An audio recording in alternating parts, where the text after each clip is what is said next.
Welcome to Kine, where the weak rise into legends. Before we begin, make sure to like and subscribe, because here, every story only gets crazier. In a world where power is not just desired, but required to survive, there are places that exist far beyond the reach of ordinary people.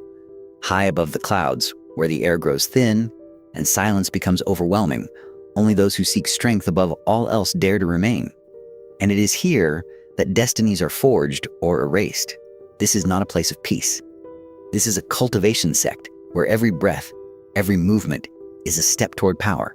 There is no room here for hesitation, no space for weakness. Because in this world, if you fail to grow stronger, you are left behind, or worse, you disappear.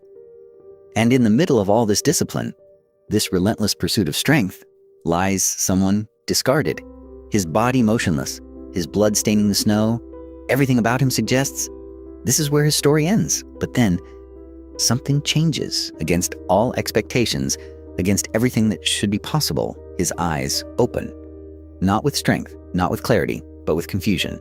Images begin to flood his mind, fragments of another world, lights that don't belong, structures that feel impossible, memories from a life that should not exist here. His body struggles to respond, every movement heavy, disconnected, as if he hasn't fully returned yet. But his mind is waking up far too quickly, trying to understand the impossible. And before he can make sense of anything, a presence arrives, heavy, dominating, someone whose strength is felt long before it is seen. The gaze that falls upon him carries no surprise, no relief, only judgment, cold, absolute final. He tries to speak, but nothing comes out. His thoughts are still trapped between two lives, between who he was and what he has become. And then it all comes back. The pain, the blows, the helplessness. He wasn't injured by chance. He was defeated and left to die. To someone like that elder, this means nothing. Failures are not remembered. They are erased. But something feels different. His fingers tighten, pressing into the frozen ground, not just from pain, but from something deeper. And then it appears. Faint at first, unstable, barely visible, but unmistakable. Something has awakened, and someone notices immediately. Because those at the top do not ignore anomalies. They destroy them. The wind shifts, the snow lifts, the world itself reacts. And in that moment, something begins. And then, without warning, it happens. A surge of energy bursts out from within him, raw, unrefined, but undeniably real. The ground beneath his feet reacts first, cracking under the pressure, as if the world itself is struggling to contain it. The snow is thrown aside, and the air begins to tremble. This isn't control. This isn't technique. This is power being born. And in that instant, everything changes. The elder reacts immediately, not out of surprise, but instinct. His body turns, his focus sharpens, and for the first time, he truly looks at the boy, because that kind of presence should not exist. The confusion fades. The pain becomes distant. And in its place, something far more dangerous emerges. Clarity. Not the clarity of someone waking up, but of someone who has already lived, already failed, and learned. Now, he understands. Among the silent observers, someone notices. Her breath tightens, her hands tremble, because what she's seeing doesn't make sense. And yet, she can't look away. She's seen situations like this before. She knows how they end. No one survives a direct confrontation with someone of that level. And yet, something feels different, because the boy standing there is no longer the same person. And then he rises, slowly, but firmly. Every movement still hurts, every breath still burns, but his posture has changed. He stands straight, he looks forward, and for the first time, he doesn't look like someone about to die. Silence returns, but now it's suffocating. Heavy, unstable, like the calm before something inevitable. And the elder is not someone who waits. His gaze narrows. There is no hesitation left, no curiosity, only decision. To him, this has gone beyond an irregularity. Now, it's a threat, and threats are erased. But the one standing before him doesn't react as expected. No fear, no retreat, no pleading. He simply stands there as if he's already accepted something no one else understands yet. And then something subtle appears. Not arrogance, not madness, but confidence. the kind that comes from experience, from failure, from knowing what it means to fall and rise again. Because inside him, there's more than just this life. There's knowledge, mistakes, lessons, an entire past that refuses to go to waste. And now it's all coming together. His body adjusts. Instinctively, a slight shift, barely noticeable, but crucial, because he already understands. This isn't a fight, it's survival.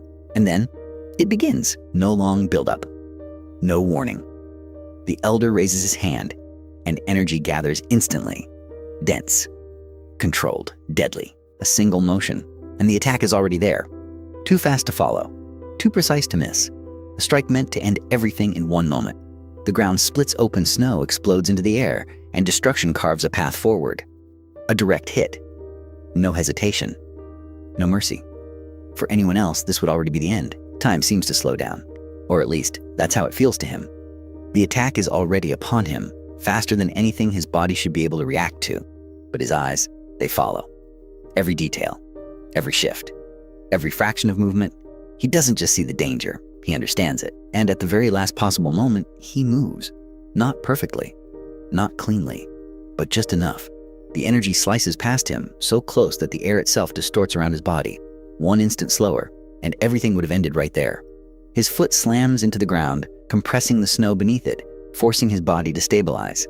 The impact still echoes through him, his balance barely holding, but he doesn't fall.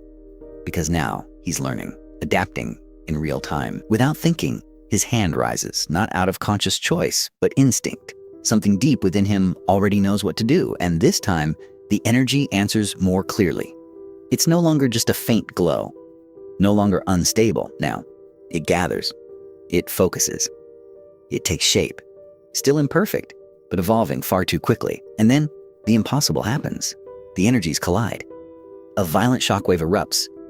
The air's forced outward, the snow explodes in every direction. And for a brief moment, he's not just surviving, he's resisting. Her eyes widen. This shouldn't be happening, not at this level, not against someone like him. The very logic of this world is breaking in front of her. Around them, the others begin to move, instinctively stepping back, raising their arms, shielding their faces. Because the pressure, the sheer force of what's happening, is not something they were meant to witness. Even he feels it, not as pain, but as resistance, a force that dares to push back. And that alone is unacceptable. Something shifts, subtle, but undeniable. The indifference disappears. The calm fades. What remains is focus, because now this is no longer a test. This is a fight. Across from him, he remains standing. His breathing heavy, his body pushed to its limits, but his eyes don't waver. He's no longer trying to escape. He's standing his ground. The world reacts. The wind rises, the snow spirals into the air, as if the environment itself understands. This is far from over. And then, without warning, he disappears. No sound, no visible movement, just absence. But this isn't retreat. It's something far more dangerous. A streak cuts through the space between them, too fast to follow completely, too precise to misread. He isn't backing away. He's closing in, relentless, unstoppable. And once again, he sees it. Not perfectly, not easily, but enough. Because now, he's no longer reacting blindly. He's anticipating. In a single instant, he's there. No transition, no warning. The space between them collapses completely, and before the body can even fully react, the attack has already arrived. Direct, precise, a strike designed to end everything in one blow. There's no time to dodge, no chance to escape. So he does the only thing left. He endures. His arms snap into place, the impact lands, and energy explodes outward like a collision of worlds. It's not a perfect defense, but it's enough to stay alive. The force is overwhelming. His feet drag across the ground, the earth fractures beneath him, cracks spreading outward like a web of strain. It's too much, too heavy, and yet he's still standing. Pain floods through his body. Every muscle screams, every bone feels the pressure, and blood rises to his lips. But his eyes refuse to close, because stopping now means disappearing. On the other side, there is no hesitation. The pressure increases. The energy intensifies. Like a wave that refuses to break, that exists only to crush everything in its path. And then, in the middle of all that pressure, something changes. His mind finds space. He observes. He calculates. And realizes brute force isn't the answer. His body adjusts. A small movement, almost invisible, but precise. Instead of stopping the force, he redirects it. And that subtle change makes all the difference. The energy that once crushed him slips away. It tears through the space behind him, carving destruction into the ground, taking the pressure with it. Not a full defense, but enough. And in that opening, he moves. No hesitation, no second thoughts. His hand shoots forward, carrying everything he has left. It's not perfect, but it's everything. The strike connects. Clean. Direct. Energy compresses, then erupts outward, a concentrated explosion of force. For the first time, he isn't being overwhelmed. He's the one attacking. And then the impossible happens. The elder moves, just slightly. A single step back, barely noticeable, but enough to shatter expectations. The silence breaks. Eyes widen. No one speaks, but everyone understands. They've just witnessed something. That shouldn't be possible. Her heart races. The fear is still there, but now it's mixed with something new. Hope. Small. Fragile, but impossible to ignore. And for others, this is far more unsettling. Because if someone like him can do this, then everything they believed might be wrong. The movement stops. The dust settles, and he straightens, slowly, calmly. But this time, there's no doubt, no restraint, only intent. You've gone too far. His voice is quiet, controlled, but heavier than any shout. The air thickens, the ground responds. And in that moment, it becomes clear. The real battle has only just begun. If you made it this far, then you already know. On Cain, the impossible is just the beginning. Subscribe now and don't miss the next chapter.